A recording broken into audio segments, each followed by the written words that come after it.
बॉलीवुड के famous actor Nawazuddin Siddiqui के marital dispute के बारे में आपने सुना ही होगा।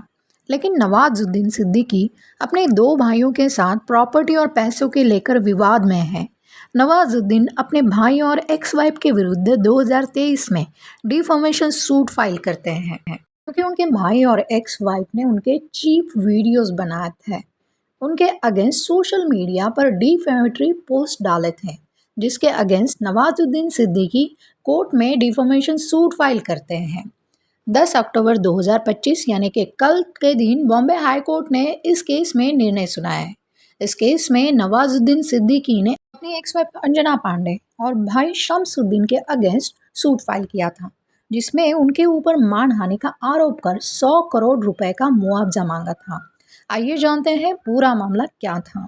नवाजुद्दीन के पिटीशन के हिसाब से नवाजुद्दीन ने 2008 में अपने छोटे भाई शम्सुद्दीन, जो कि उस समय बेरोजगार थे, इसीलिए उन्होंने उसे अपने मैनेजर के रूप में रखा। साथ ही उन्होंने शम्सुद्दीन को नवाजुद्दीन का auditing, filing, income tax return, GST payment आदि काम भी देखने थे।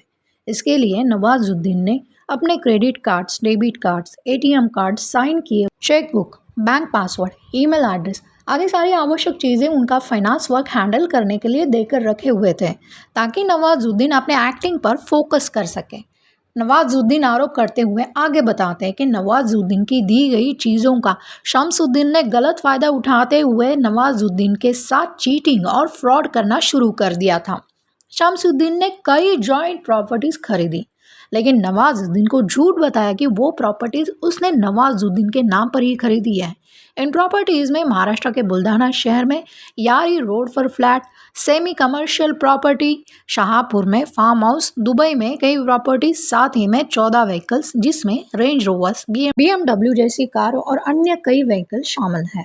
नवाजुद्दीन और आगे बताते हैं कि जब उन्होंने शम्सुद्दीन को इसके बारे में सवाल किए तो शम्सुद्दीन ने उनकी एक्स वाइफ अंजना पांडे को नवाजुद्दीन के अगेंस्ट ही फॉल्स केसेस फाइल करने के लिए उकसाया। इसी पिटीशन में नवाजुद्दीन एक्स वाइफ अंजना पांडे पर भी कई आरोप करते हैं।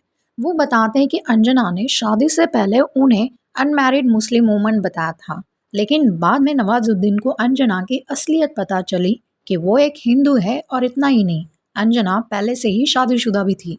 नवाजुद्दीन आगे बताते हैं कि जब उन्होंने शम्सुद्दीन से उनकी प्रॉपर्टीज वापस मांगी तो शम्सुद्दीन और अंजना ने मिलकर उन्हें एक चीप वीडियो द्वारा ब्लैकमेल करना शुरू कर दिया और सोशल मीडिया पर उनके बारे में खराब कमेंट्स करने लगे। नवाजुद्दीन बताते हैं कि शम्सुद्दीन ने उनके और एक भाई को भी इसमें शामिल कर लिया। फिर नवाजुद्दीन सिद्दीकी बताते हैं कि शम्सुद्दीन और अंजना ने उनसे 20 करोड़ रुपए हड़प किए थे।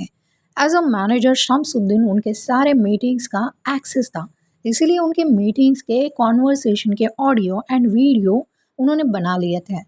2020 में बाद नवाजुद्दीन शम्सुद्दीन को काम से निकाल दिया था, जिसके बाद उन्हें इनकम टैक्स, जीएसटी और बाकी गवर्नमेंट डिपार्टमेंट से लीगल नोटिस मिले, क्योंकि शम्सुद्दीन ने कोई भी पेमेंट नहीं किया हुआ था।